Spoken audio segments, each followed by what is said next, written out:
Forget gurus. Forget anyone claiming to be an online business expert without going through the challenges of entrepreneurship themselves. The Real Money, Real Business podcast is here to prove the best insights in online business comes from your fellow online business builders. We dig into stories of entrepreneurs selling their business on the Empire Flippers marketplace so that you can learn how they made their business profitable, how they overcame obstacles, and what lessons they learned in their online journey. If you want to take your business and your knowledge to the next level, you've come to the right podcast. Let's get started. Hey everyone, welcome to another episode of the Real Money, Real Business podcast. We record these interviews so potential buyers have more information about the seller and the business to help them make a buying decision. Before we dive in, let's go over a brief summary of this business. It is a SaaS business created in January of 2019 in the SEO and advertising niches. The average monthly revenue for the business is $6,534 and makes an average of $3,628 per month in net profit. The assets included in the sale are primary domain and all site content and files, secondary domains, which is 1 test domain and 3 unused domains, social media accounts and pages, which include Facebook, YouTube, Vimeo, and Twitter, US trademark, an email list with over 4,000 subscribers, payment accounts, code repository, and documentation explaining it, payment processor accounts, which is PayPal and Stripe, Google Analytics account, Google Search Console, Cloudflare account, Freshdesk account, and employee contacts. For everyone listening, you can visit empireflippers.com/marketplace and search for listing 59303 to learn more about the business, or you can unlock this listing to start your due diligence if you're interested in purchasing this asset. So that's a brief overview of the business for sale. Let's hear from the sellers with me today. So welcome to the show, Matt and Dave. How are you doing today? Doing really good. Looking forward to chatting with you. Yeah, doing great. Looking forward to it. Great. Well, I'm looking forward as well to learning more about you and your business. So to start us off, can you tell us a little about your background in building and running online businesses? Sure. This is Matt. I started blogging back in 2011. I was somehow introduced to that world, which quickly led in 2012 to the world of building niche websites. And I've just been kind of doing a combination of both of those in addition to a few other things that I've tried to make money online ever since. So mostly just blogging and building niche websites. And then this is Dave's here. So I became a website developer in 2010, and that led me to eventually discovering niche sites and affiliate marketing and web marketing in 2012. And since I also had a development background, I started developing WordPress plugins and themes in 2014 to support all of my online marketing and my own website development. And that's what led me to developing SaaS products in general. Ah, very cool. Sometime after 2010, 2011, that's when you two met and it made sense to work together? Yeah, so we were actually just randomly, we met up in some private affiliate marketing groups, maybe public and private, but we kind of knew each other vaguely from that. And in 2018, I had an idea for this software product. This is Matt and so on. But I was not a developer, obviously, and I knew that Dave was. And so I contacted him and just asked if he wanted to team up and go 50-50 on this deal. That's awesome. So you've been working on this since 2019. So it's been a few years. Why are you deciding to sell the business now instead of keeping it and growing it? So both of us have built and run this business on a part-time basis the entire time. We both had full-time day jobs. And for me, my hours have increased recently over the past year and into the future. It's just leaving me a lot less time to focus on my online businesses personally. So very little time left to grow the business for me. Yeah, and me personally, because I work a full-time job as well in the web industry, doing this in my spare time just has, taken a lot of my time up over the past. So for me personally, it's really a matter of moving on to smaller personal projects that are offline, like shifting back into recording music and other, interests in my life. So it's mostly just, life is changing, things are shifting, priorities are shifting. Yeah, getting back into the creative side of things, it sounds like that's what you're trying to do, which I understand. Yeah. There's a difference between building something and then operating it. And the operating side can seem like less of the creative part of online business. So maybe sounds like you might be missing a little bit of the creation part of things. Yeah, that and just, spending too much time online as a lot of us online Mm, entrepreneurs do. So, yep.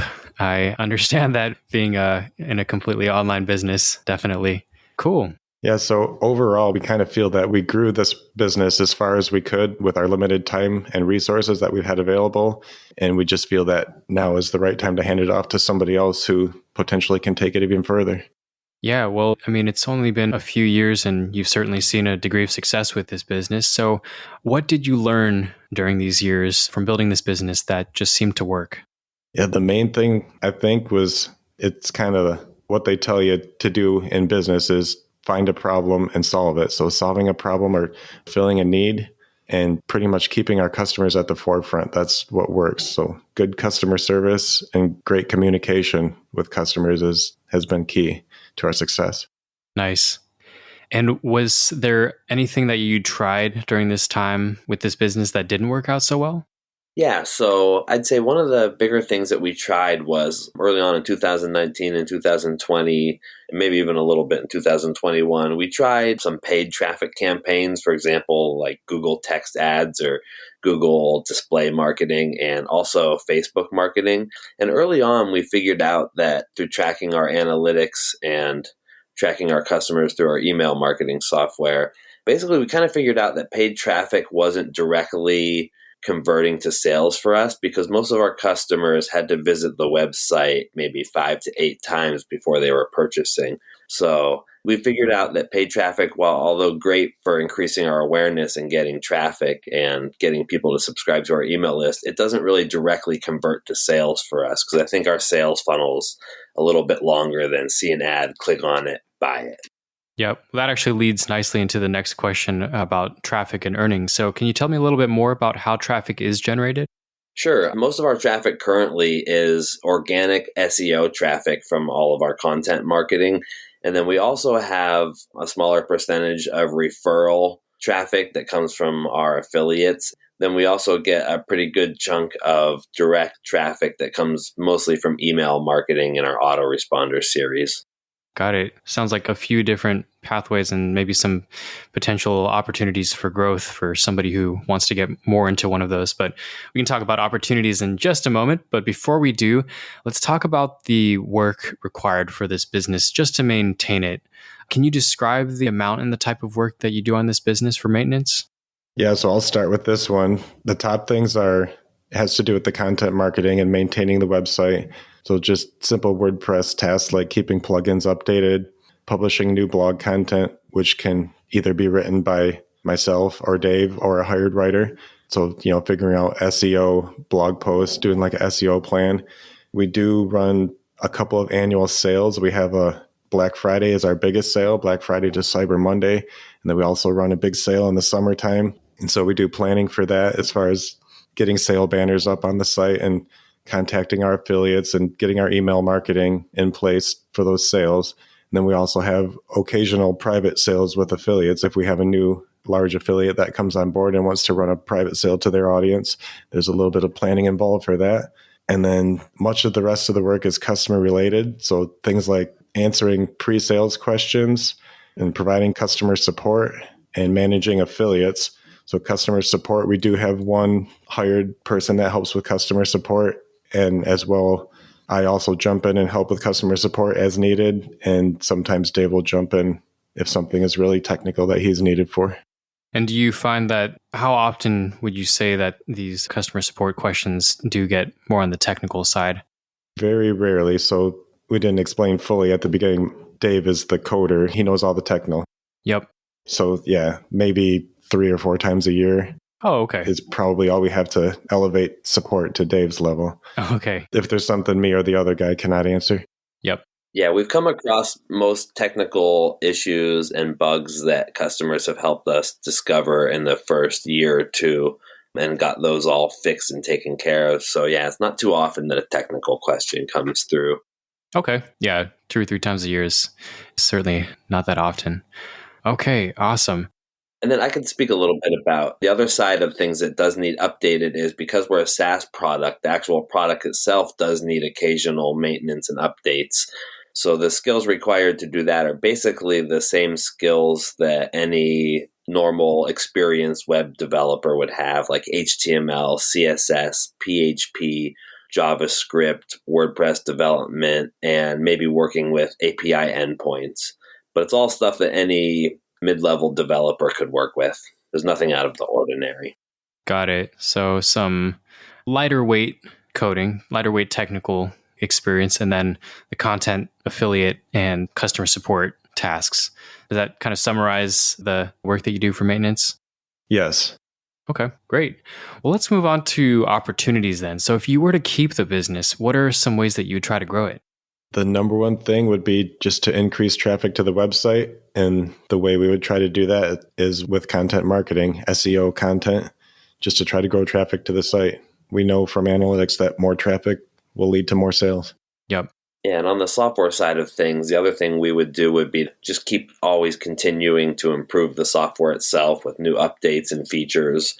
We generally add features that our multiple customers are requesting. Sometimes we come up, with good ideas for features on our own. And that helps us, keep our current customers renewing their licenses and helps attract new buyers as well. Got it. I was just thinking as you were talking about just continuing to focus on content, it's probably a good thing that you did test out paid advertising so that a new buyer can see, well, they would know what wasn't as effective. As you mentioned, customer tends to need, I think you said 8 touch points just to return to the site and make sure they want to become a customer. So yeah, it's probably, I would say that's very helpful for a new owner to know that coming into this. So yeah, more content and technical features. Okay. Yep. Of course, with business opportunities, there's also a degree of risk. So what do you think are the biggest risks with this business that a buyer should be aware of? The one big major risk is that this business is 100% reliant on Amazon, meaning that if Amazon were to ever shut down their affiliate program, this business would have to pivot drastically to stay afloat. Yeah, that's correct. Because we deal with the Amazon API, we need to make sure that they always have that API running. But we do have thought about this in the past, and basically the software could be converted into a product that was not Amazon specific if that ever did happen. So we do have a plan to pivot if that happened ever. Nice. But it's not likely that Amazon will ever do away with their affiliate program. It's just too big. Yeah, or their API. Right. It's kind of similar to when I speak to owners of Amazon FBA businesses. The most common answer as far as the risk is just selling through Amazon FBA. Similarly, if they were to, you have to abide by their terms of service, but also if they were to shut down, then technically you wouldn't be able to sell on Amazon. But anyone with Amazon FBA or Amazon Associates experience is aware of these kinds of risks. So yeah, that makes sense what you're saying. Yep. Okay. Well, some housekeeping questions to wrap this up. How much support are you willing to offer buyers? We're going with the standard 30 days of email and phone support, and Dave is willing to provide additional technical support at a discounted rate after 30 days. Okay, great. And would you commit to a non-compete? Yes, we will both commit to a non-compete. Perfect. And are you open to something like an earnout? No, we prefer a 100% cash deal for this. Okay. And last questions. Putting yourself in the shoes of a buyer, why do you think this is a business worth buying? So we have a bullet point list of reasons here, and we're just going to kind of read through them, and I'll let Dave start. Sure. Yeah. One of the main reasons this business is worth buying is it's in an evergreen market vertical, which is basically helping people make money online in non-traditional employment ways. So people are always looking for new ways to make money online. Yep. We are a 100% virtual company, meaning we work remotely as well as our employees. So there is no office space, 100% online wherever you want to be. And then also because we help people make money in online non-traditional ways, and generally in economic downturns, which we have experienced, we tend to see more traffic and interest because during those times, a lot of people are looking for alternative ways to make a little money, make ends meet. That's a good point. Yep. So we service the web industry or the internet industry, which is constantly growing and likely will not diminish in our lifetimes. It's only going to keep growing. Another reason is our business runs on a recurring revenue model with customers set up on auto pay. So that's one of the great things about it. And here's a good one. Our average order is close to $100. I think it's just under $100 average order. Yep. Because we're a SaaS company selling a software product, it costs close to nothing to duplicate and sell another copy of our product. And because of that, we have a very high profit margin compared to a business that sells physical goods. Yeah. And then another one thing that's helped us is we understand our sales cycle. For example, knowing people come back from 5 to 8 times before they purchase us. So understanding that sales cycle is something that we can use to our advantage and optimize it to really help encourage people to get all those visits in and give them the information they're looking for. Yep. So our revenue is not linked directly to the hours we spend working, meaning that almost all of the hourly work that we do for the business is always earning like 24/7, 365 days a year. So we're not trading time for money with this business. Yep. And I think we've been in business long enough now that we've proven to ourselves that our business model works, and we have, a lot of customers that are renewing multiple times, and we feel like we've got it figured out pretty good. So this next one is kind of big. We think that we have proven that we can break out of the niche site builders market, meaning that niche site builders are not our only customers. We can also market this product to bloggers, and we have done so successfully. And we feel that this is something that some of our top competitors have not been able to do. They've been kind of just stuck selling to just the niche site builders. Got it. And then so far, as most businesses experience, we're a SaaS product that works with WordPress and Amazon. And both WordPress and Amazon have thrown some obstacles at our way by changing how they operate or changing their own terms of service. And we've been able to roll with the punches. And even once in a while, when something happens, we've been able to even turn it into an advantage to us. Yeah, an example of that would be when Amazon introduced API quotas, meaning not all Amazon affiliates would have access to the API unless they were making a certain amount of sales, which we thought that was going to kill our hopes of selling to the beginners like the bloggers, because most of them don't start out with API access. Right. So that would have crippled most businesses. But we introduced our lowest price point to cater just to that group, and we added some good features. We added no API mode is actually what it's called. So features that people could still use our product even if they didn't have access to the API. And so that ended up becoming our most valuable and unique offering that was key to the blogger market. So it really turned our biggest problem into our biggest asset. Got it. And then lastly here, I think we've been tracking analytics and saving all of our analytics and data over the years. We have a lot of A/B testing data. We've been using some AI-based analytics. So we have a few years worth of deep data for us or any new buyer to dig into and be able to figure out, what's been working and what hasn't been. And I think that's our list. Nice. I think that was 17 bullet points. Very compelling reasons. And yeah, you mentioned about the API thing for new users. And I used to assist with migrating businesses from the seller to the buyer. And yeah, that's definitely a tricky thing with figuring that out, how to get new users API access. So great on you for finding a solution to that. So last question, is there anything you think I might have missed during the interview? No, I think that pretty much covers everything. Okay, great. Yeah, I think the last question, you definitely knocked that out of the park. Okay, well, I'm going to wrap this up here. So Matt and Dave, thank you so much for sharing your story and joining us on today's episode.